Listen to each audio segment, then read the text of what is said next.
Okay, let's answer your quiz, midterm quiz 2. First item is this problem. Get the reactions at point O. Point O, which is a fixed support. So we have a triangular load, and then the dimension ng triangle is irregular siya. Hindi siya symmetrical, ibig sabihin. So how do we solve ang ganitong mga problems? So meron siyang triangular load. Let's recall yung types of loads.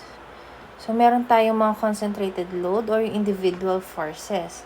That is, kunwari meron kang beam.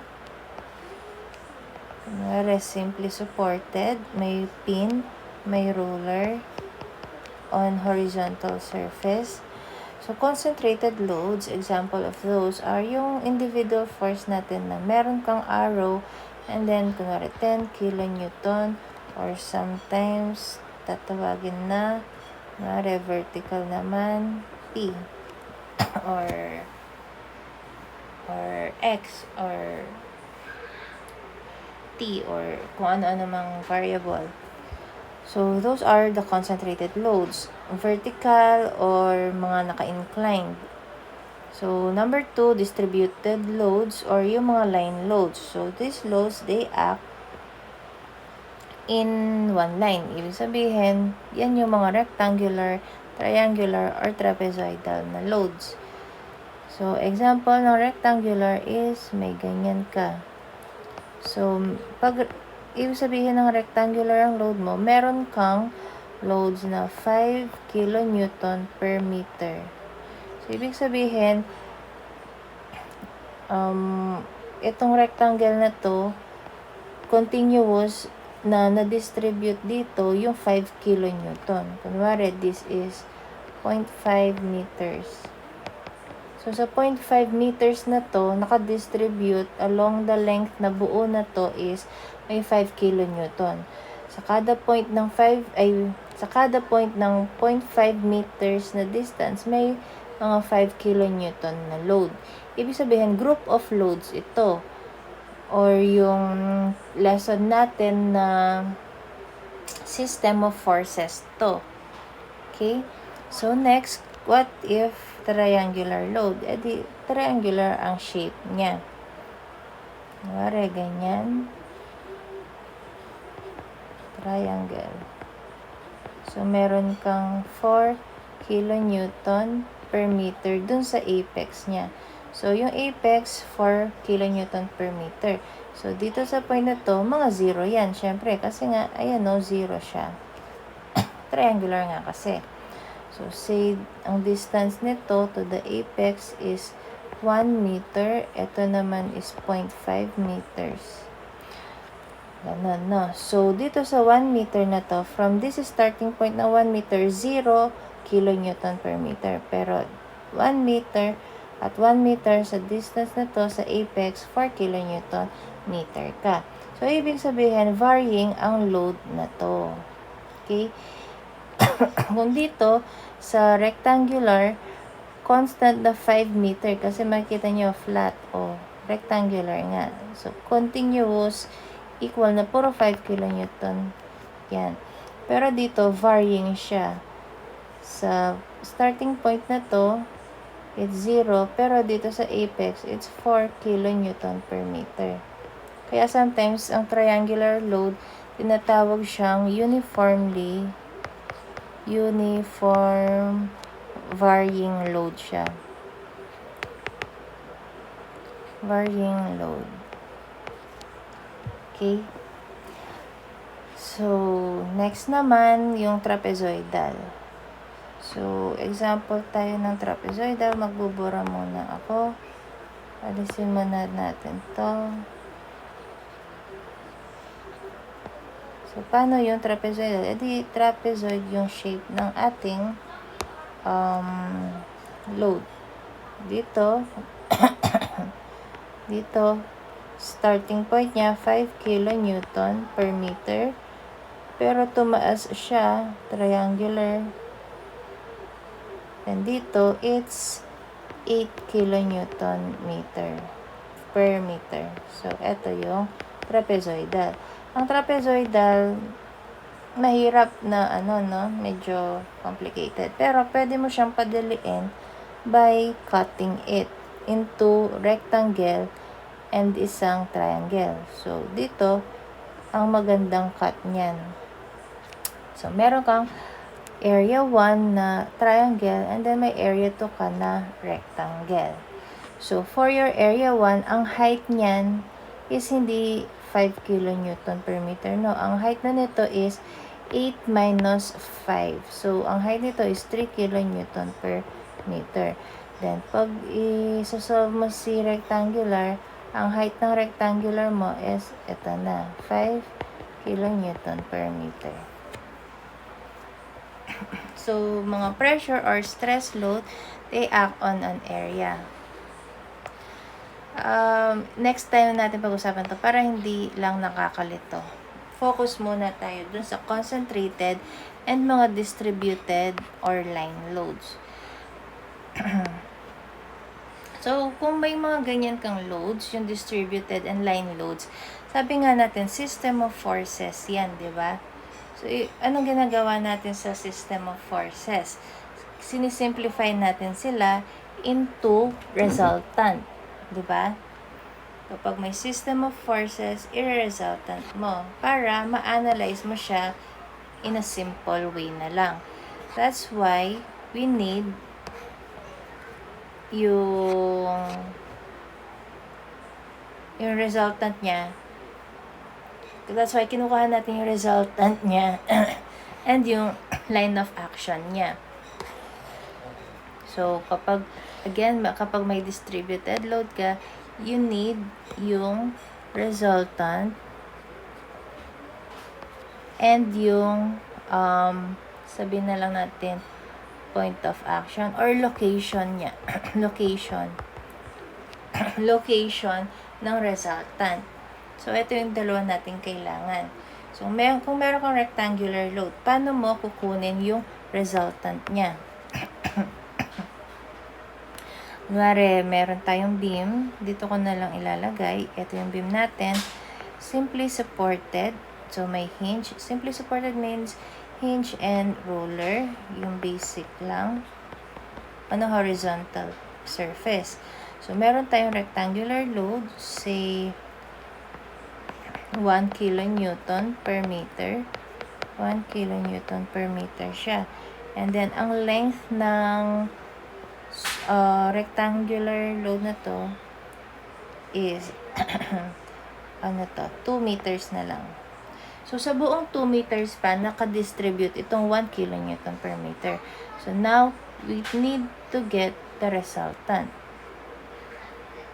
Kasi kunwari, kukunin natin yung reaction ng supports, no? So, ano ang reaction ng support? Hinge, may vertical, may horizontal. Ang roller, may isa lang siya. It is perpendicular to the surface and it can be upward or downward. Towards or away from the surface. So, kunwari ganyan. Pangalanan natin sila. So, paano natin kukunin yung mga reactions nito? Kung concentrated load yan, kunwari, ganyan lang, madali lang, no? Pero paano kapag distributed load, rectangular? Doon natin kailangan yung resultant ng distributed load. Kasi system of force and distributed load. Paano mo kukunin yung resultant kapag rectangle? It will be the area of a rectangle. Rectangle. So, how do you get yung area ng rectangle? It is base times height. So, for rectangular loads, ang height mo is this one. And then, yung base mo is yung length kung saan siya na-distribute. So, kunin natin yung resultant ng 1 kilonewton per meter o spread out sa 2 meter. So, ang base natin is 2 meters times height natin, which is 1 kilonewton. Ilalagay ko yung units. So, 2 meters ang base times height na 1 kilonewton per meter. So, makikita nyo, magka-cancel ngayon yung meters. Ang matitira natin ay yung kilonewton. So, force na lang siya, si R. Kasi naka-kilonewton na lang. So, our R is 2 kilonewton. Yan yung resultant. Pero saan mag-a-act ang 2 kilonewton? So, sa rectangle na to. So, doon natin kailangan ang centroids of our shapes. So, syempre, ang centroid ng mga rectangles or squares sa gitna nila. So, this is 1/2 ng base. This is also 1/2 ng base. So, this is 1/2 ng base. So, this is also 1/2 ng base. So, for this one, mag-a-act siya dun sa 1/2 ng base, where base is our 2 meters. So, dito siya. Nandito nag-a-act ang R na equal to 2 kilonewton. And that is sa gitna. So, if this is 2 meters, 1 meter dito, and 1 meter doon. Ngayon, na-resultat mo na simplify mo na into a single force lang yung uniform distributed load. So, paano mo kukunin yung mga support? So, doon na tayo mag-equations, 3 equations of equilibrium. So, ano ang equations of equilibrium natin? Summation of forces along x, 0. Summation of forces sa y, 0. And summation of moment equal to 0. So, summation of forces along 0, this includes, actually silang lahat, sa mga equations of equilibrium, kasama dito ang applied, plus yung reactions. Since nag-o-oppose yung mga yan, kukontrahin ng reactions ang applied, kaya mag-equate to 0 siya, no? So, now, umpisahan natin, kunin natin yung AX, AY, and BY. So, umpisahan natin summation of forces along X. Summation of forces along X is equal to 0. So, ano ang mga forces mo? Ano yung applied forces mo? 0, no? So, ang reaction mo, ano ang reactions mo na horizontal? Si AX. So, it is going to the right, so positive AX. So, yan ay equal to 0. So, ngayon, makikita mo, isolate AX para makuha ang value niya. So, 0 si AX. So, kung magsasummation ka ng forces along Y, equal to 0. So, ano ang applied? Ano ang mga reactions mo na vertical? So, ano mga, ang mga applied mo? So, ang applied mo is si 1 kilonewton per meter, diba? Pero yan yung system of forces. Gamitin na lang natin si simplified reaction, 2 kilonewton downward. So, our applied is negative 2 kilonewton dahil downward. So, may iba pa bang applied? Wala na, no? So, imbes na 1 kilonewton ang gamitin, si R resultant na lang. Huwag mong gagamitin yung dalawa, no? Yung isa lang. And then, so wala nang ibang applied. Next is mga reactions. Ano yung mga vertical na reactions? It is AY and BY. Parehong upwards, so positive silang parehas. So, tapos na yung summation of forces along Y, so equal to 0. So, makikita mo, dalawa pa yung variables natin. Hindi natin alam si AY, hindi natin alam si BY. So, leave as is mo lang. Let's call this equation 1. So, punta na tayo sa summation of moment is equal to 0. So, saan ka magmo-moment? Sabi nga natin, usually, magmo-moment tayo dun sa may makukuha kang value. Or, that is, dun sa mga points kung nasaan yung support. So, maganda saan ba yung point of support? Sa point A and point B. So, alin ang magandang i-moment mo para may makuha ka ng value?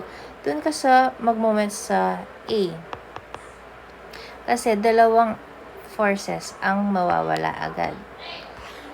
no? So, summation tayo ng moment sa point A equal to 0.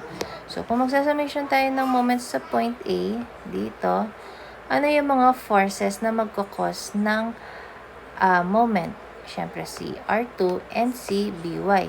May iba pa bang force? Wala na, no? Since nagmo-moment tayo sa point A, walang effect ang AX at ang AY. So, dalawa lang ang forces natin na magkakos ng moment. And wala naman tayong applied na moment. So, yung forces nga lang ang nasa equations natin. So, since nagmo-moment tayo sa point A, kailangan natin ang mga moment arm ng mga forces papunta kay point A. So, ano yung mga moment arm natin? It is, for R2, ang moment arm niya or yung distance niya sa point A is this one, which is 1 meter. And then, ano ang distance ni BY papunta kay point A? It is 2 meters. Okay? So, summation na tayo ng moment. Ano ang rotation? Umpisahan natin sa kay applied force. Ano ang rotation ni 2 Newton ng resultant? It is clockwise. So, nasa kay point A ka. So, fix mo yan. Ano ang magiging rotation niya? Di clockwise, no? Kasi iniikutan niya si point A. So, R, which is 2 kilonewton, times moment arm niya 1 meter, clockwise, so negative. And then, ano ang rotation ni BY?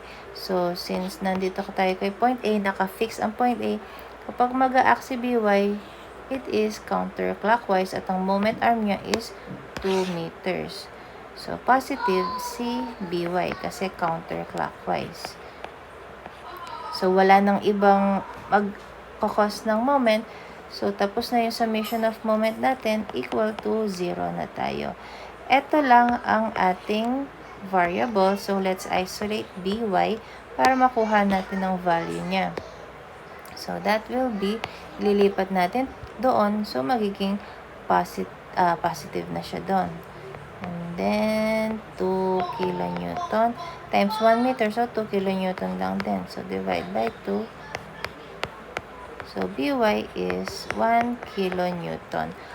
Positive siya, so tama na upward ang assumption natin. So, since nakuha na natin si BY, pwede na natin gamitin sa equation 1 para makuha natin si AY. Siya na lang ang missing. So, this is 1 kilonewton. So, ituloy na natin ng equation 1. So, negative 2 kilonewton plus AY plus 1 kilonewton. 1 kilonewton si BY eh. So, AY na lang ang missing. So, isolate natin siya. Ilipat natin yung dalawa sa kabila. So, change sila ng sign. So, positive 2 kilonewton minus 1 kilonewton. So, AY is equal to 1 kilonewton.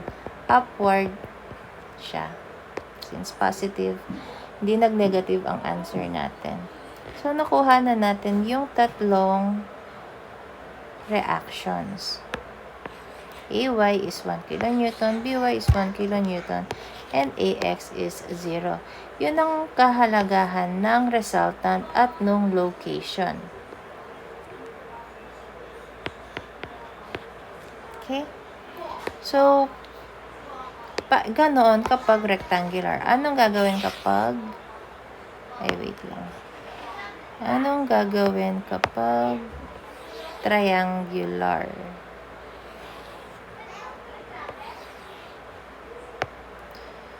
So, kapag triangular, para makuha ang resultant ng triangular distributed load, same din, ang resultant niyan ay equal to area of triangle. So, ano area ng triangle? It is base times height over 2. Okay? So, ano yung base? Ito yung base niyan. Ito yung height. Ito yung height. Ito yung base. Parang kumuha ka lang ng area. Actually, oo. Kumuha ka talaga ng area. So, paano yung location niya? it is, mag-measure ka ng 1/3 from the apex. Ito yung apex. So, 1/3 mula doon ng base is your centroid. Doon mag-a-act ang iyong resultant. So, for this one, ito yung apex. So, dito ka mag-measure ng 1/3 B. So, yan ang location ng apex. So, the rest of the measurement or ng B is 2/3 of B. And this one is 2/3 ng B. Okay? So, this one, measure 1/3 B or 2/3 B. So, alin man sa dalawang kailangan mong dimension. So, kapag trapezoidal, sabi nga natin, divide mo into two simple shapes. Isang triangle, isang rectangle. So, and then, i-follow mo na yung pang triangle dito ka, and then yung pang rectangle dito ka. Ibig sabihin, may dalawa kang resultant dyan. May resultant 1 ka for triangle, and then resultant 2 for your rectangle. I want to. Okay? So, now, let's answer. Knowing that, let's answer itong quiz number 1 ninyo. So, get the reactions at point O. Let's, first step, syempre, free body diagram. So, for the free body diagram, ang sabi natin, ang drawing dito, yung member mo, yung applied loads, yung mga distances na importante, and yung reactions. So, umpisahan natin sa member. It is a beam. And then, yung applied load, it is triangular na unsymmetrical and downward siya. And then, ang apex niya is 3 kilonewton per meter. The distances, this is 3 meters and this is 1.5 meters. And then, yung support niya is nasa point O. And then, ang mga support reactions, may vertical yan. Kapag fixed support, kaya niya ang vertical, horizontal, and moment. So, let's call them RY, RX, and MO since sa point O tayo. So, kompleto na ang free body diagram ko. Ito ang applied load. Ito ang mga reactions. Next,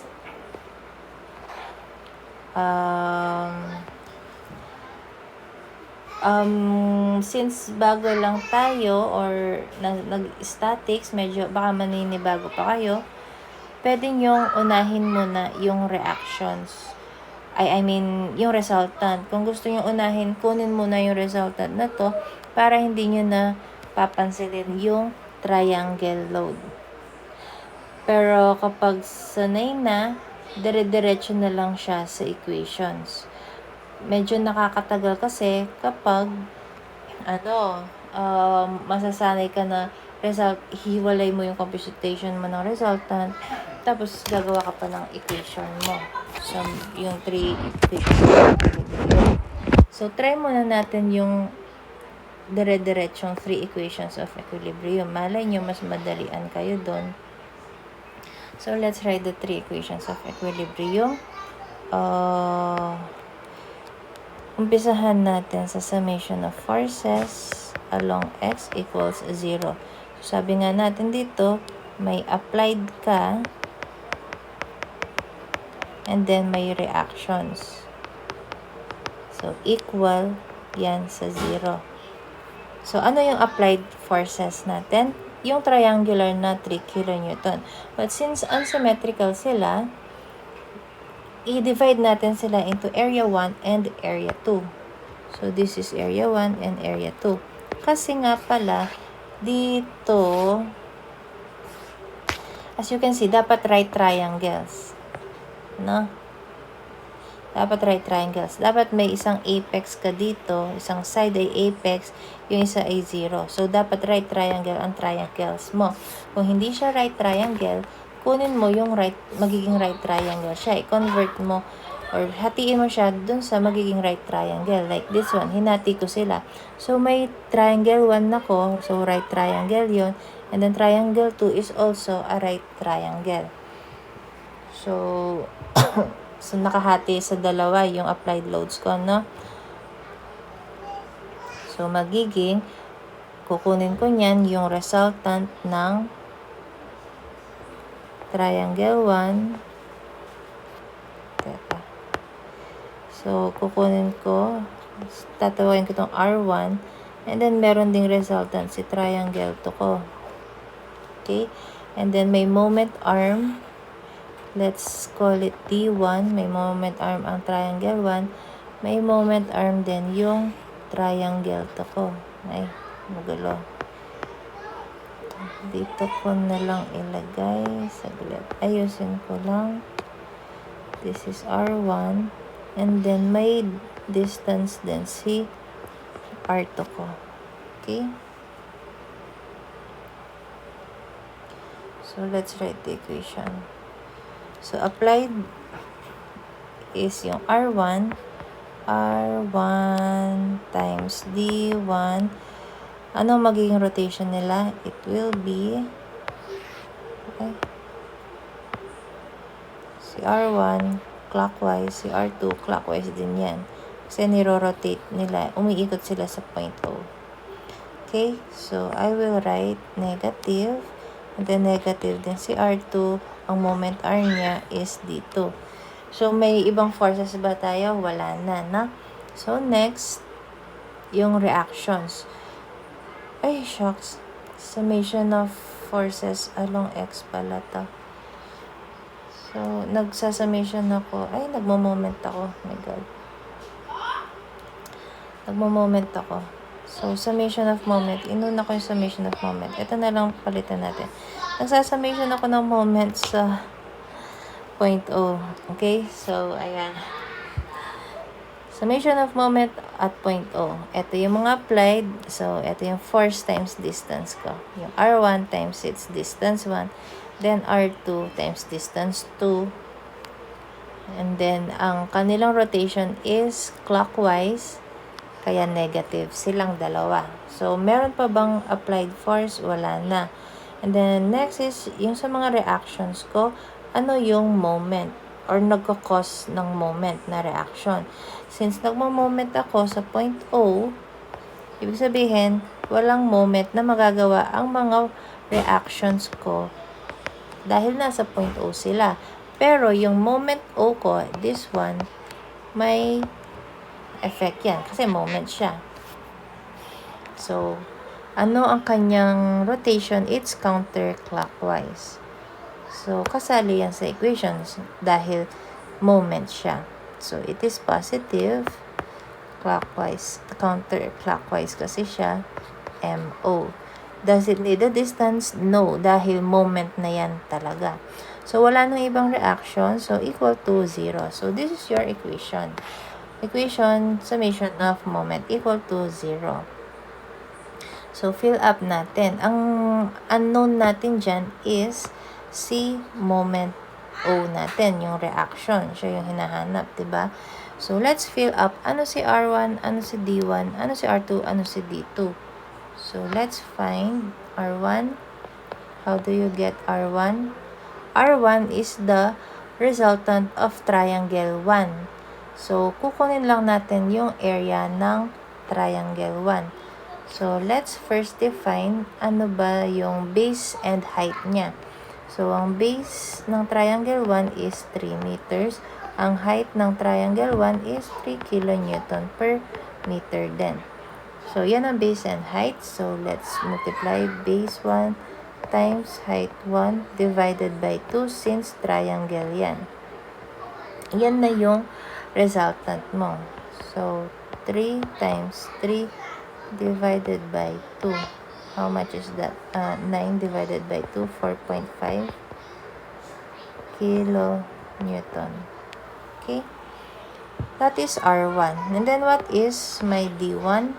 D1 ko is, sabi nga, mag-measure ka ng 1/3 from the apex. So, kung i-drawing ko na lang yung triangle dito, ay hindi. Saan ko i-drawing?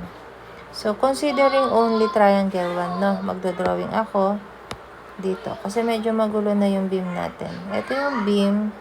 Ito yung triangle 1 ko. So, considering just triangle 1, ito si point O.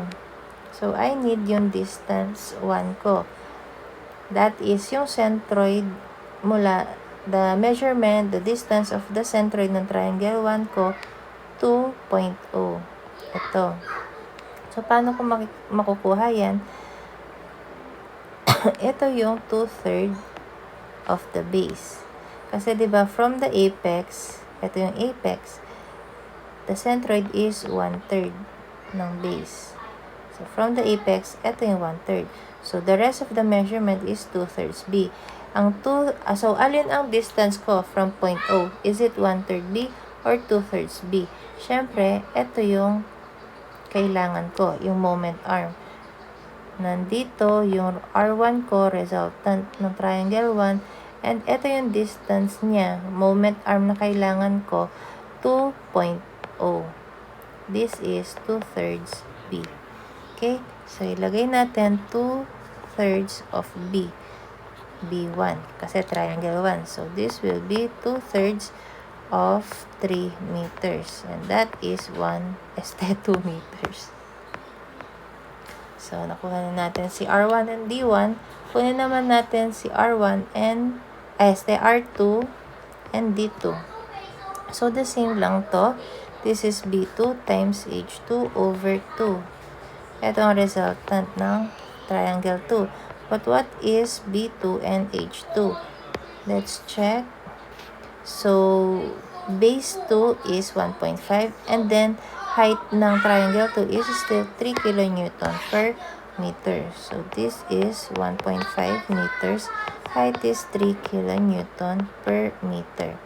So, ito yung isa-substitute natin dito. B2 is 1.5 meter times H2 na 3 kilonewton per meter over 2. This is how much? So, 1.5 times 3 divided by 2, this is 2.25 kilonewton. Yun yung R2. So, what is D2? D2 is, ano ang kakailanganin natin? Let me draw another beam dito considering si triangle 2 lang. Si triangle 2, nag-start siya dito, diba? And that is 3 meters from point O.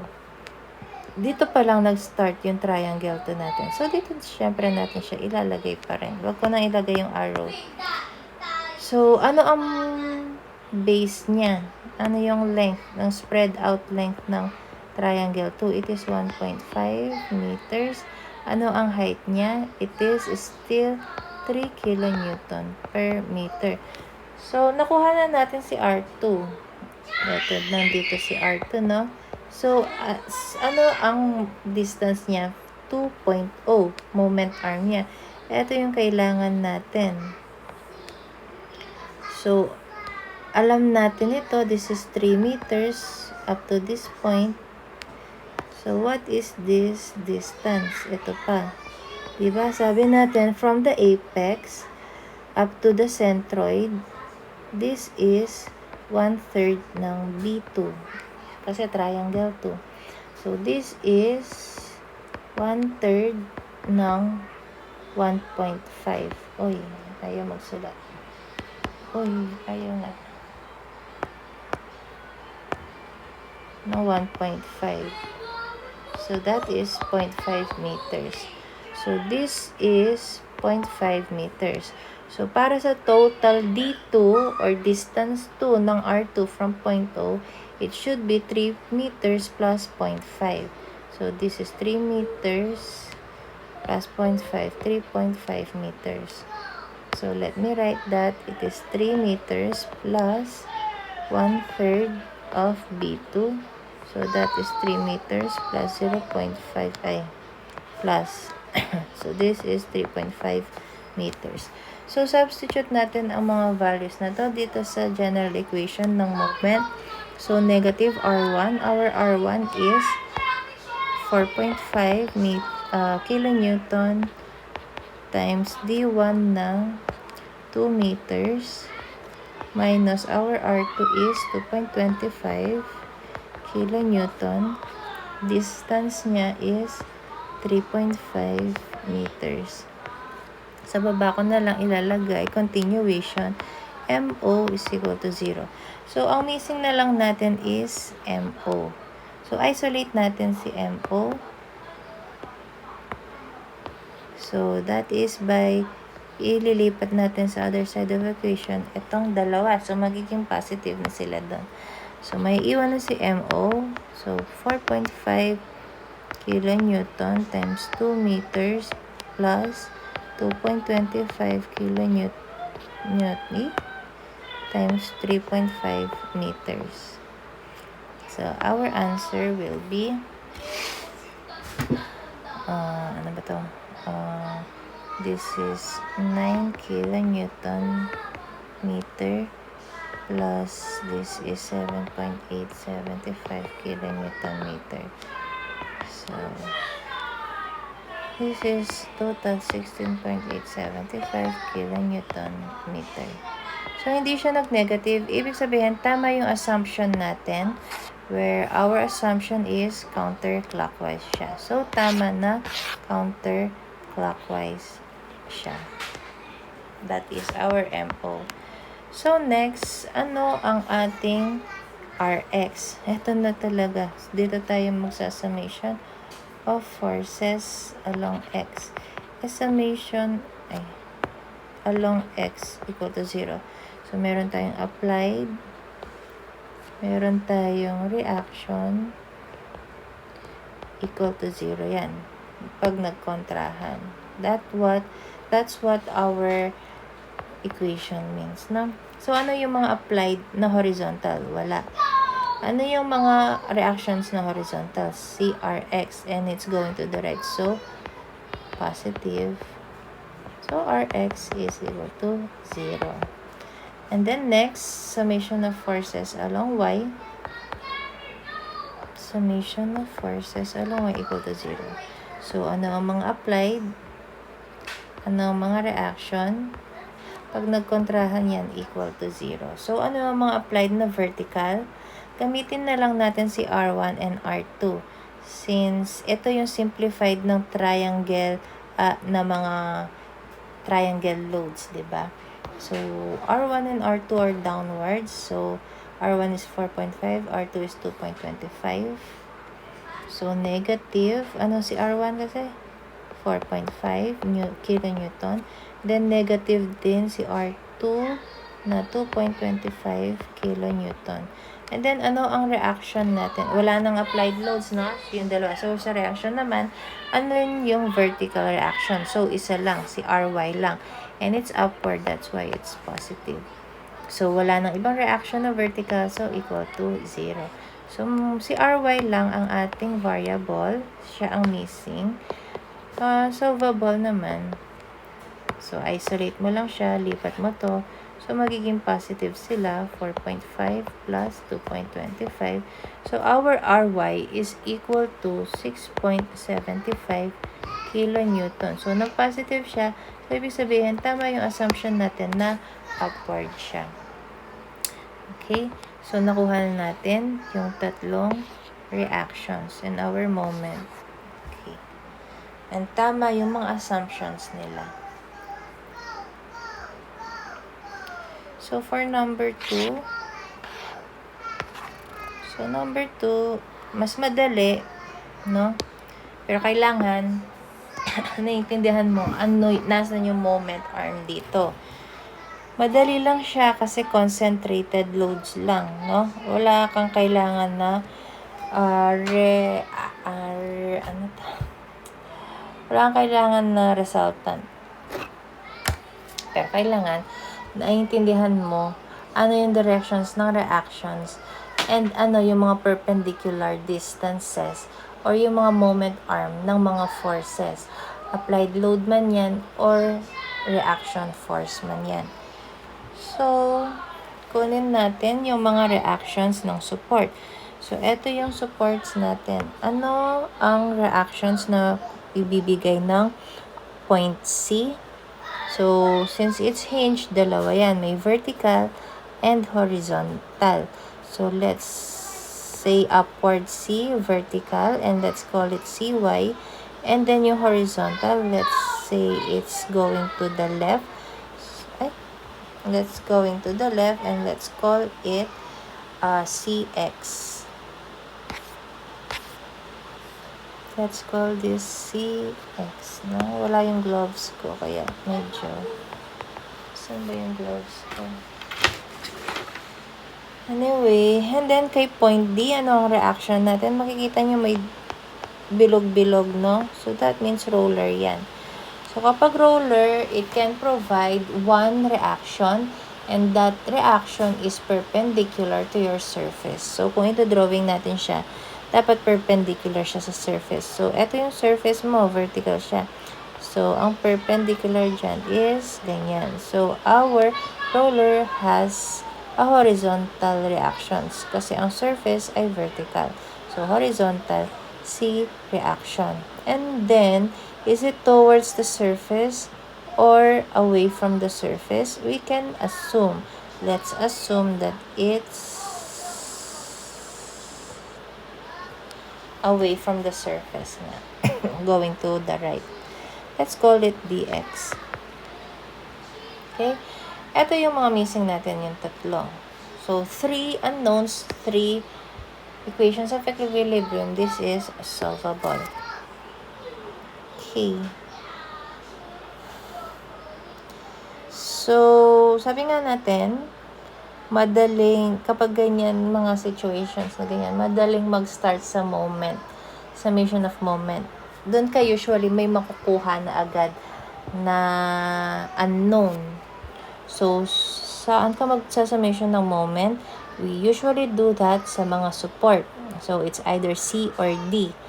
So, pilian natin yung support na may maraming unknowns para pag forces sila, edi hindi sila kasali sa equation kasi wala silang moment na mabibigay kasi nasa point sila eh. So, mag-moment tayo sa point C dahil dun may dalawang unknown. So, wala silang effect. Mga forces kasi sila. So, wala silang effect sa summation of moment at point C. So, first natin gawin summation of moment at point C equal to 0. So, applied. Ano ba? Applied. And then, may reaction. And then, equal sila sa 0 dahil magkokontrahan sila. So, applied forces muna tayo. Si 200 kN, 100 kN. So, unahin natin si 200 kN. 200 kN times, ano ang kanyang distance? Dahil force times distance ang moment. Ano ang distance niya from point C? Ito si point C. So, its distance to point to the 200 kilonewton is this one. So, that is 6 plus 3. So, 9 meters. 9 meters. Okay? Let's erase. Next, ayaw.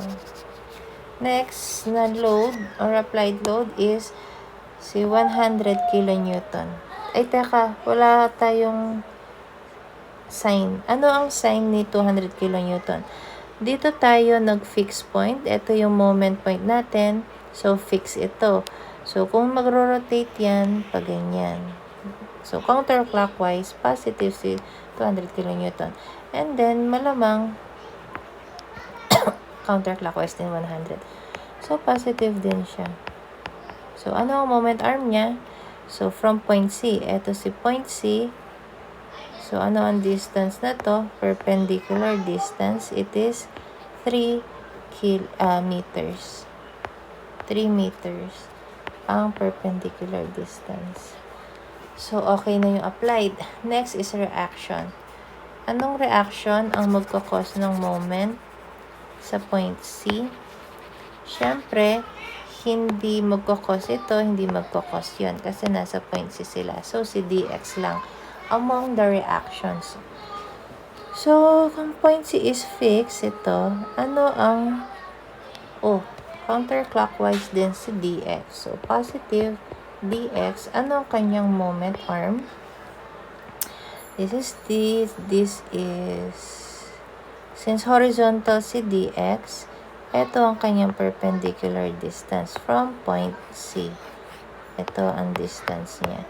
So, it's 4 meters.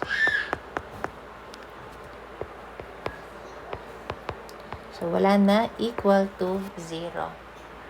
Ngayon, ang unknown lang natin dito is dx. So, isolate natin siya. Transpose. So, magiging negative sila.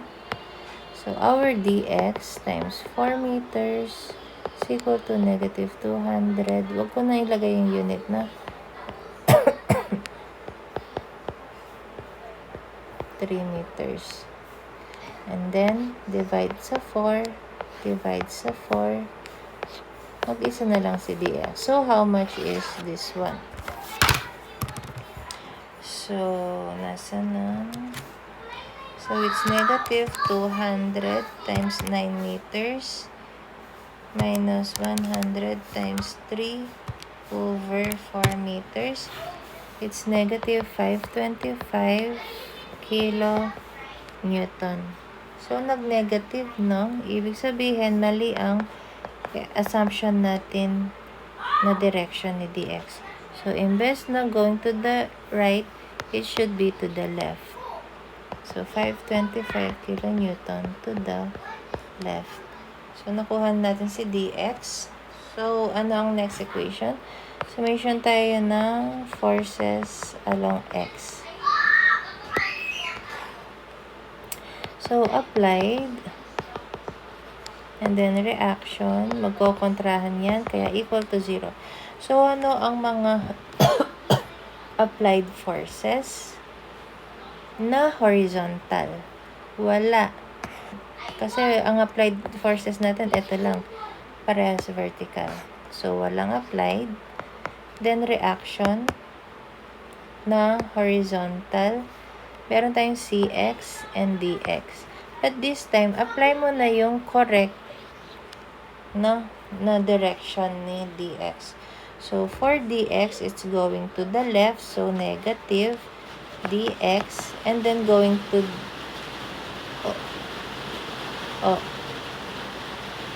si cx din natin, ginawa natin siyang to the left. So, negative cx. So, pareha silang reaction, no? So, wala nang horizontal reaction. So, equal to 0 na. So, meron tayong value ni dx. Isolate natin si cx. So, transpose natin si dx. Transpose natin siya para ma-isolate si cx. So, our cx magiging positive si dx kasi transpose. So, may negative si cx. Kailangan alisin din yan. So, ilipat natin. So, i-positive mo si cx. So, si dx ang magna-negative. So, ngayon, cx is equal to negative 525 kilonewton. So, nag-negative si cx. Ibig sabihin, mali yung assumption natin sa kanya. So, cx pala is 525 kilonewton going to the right dapat siya. So, wrong ito. It should be to the right. So, to the right ito. Okay. So, last na lang. Ano pa ang missing natin?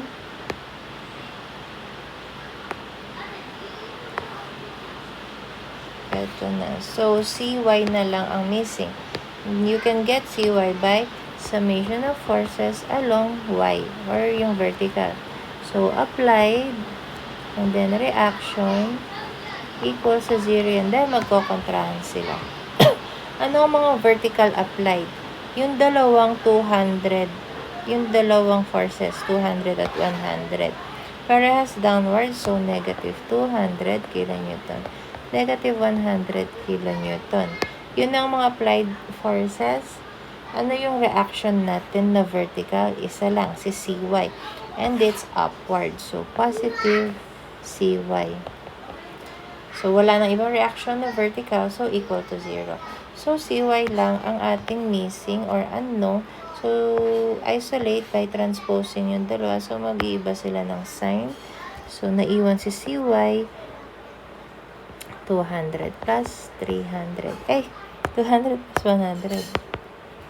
So, our CY is 300 kilonewton upward. So, nag-positive siya. So, tama yung assumption natin na upward siya. So, now, we have our 3